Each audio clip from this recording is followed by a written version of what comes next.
hayaan na po natin ang taong bayan ang humusga.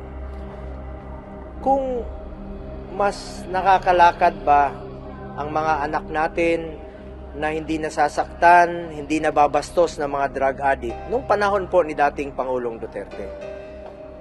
Alam nyo, pag bumalik ang illegal na droga, babalik po ang korupsyon sa gobyerno, babalik po ang kriminalidad.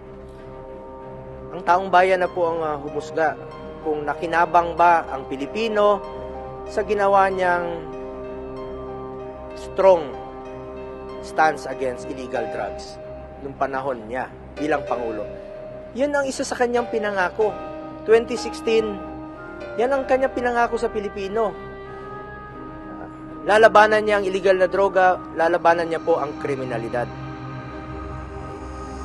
Nakinabang tayo, yung mga OFWs, may peace of mind sila na nagtatrabaho sa abroad na hindi nasasaktan ang kanilang mga anak at hindi nababastos ang kanilang mga anak na naglalakad sa gabi. Nakakauwi ng safe, nakakauwi ng hindi nasasaktan. Pag bumalik ang illegal na droga, mas nakakatakot. Ginawa niya po ito para sa taong bayan. At nagkaroon po siya ng mataas na approval rating nung nag-umpisa ang kanyang administrasyon hanggang natapos 87% ang kanyang approval rating dahil sa kanyang strong stance or strong position against illegal drugs.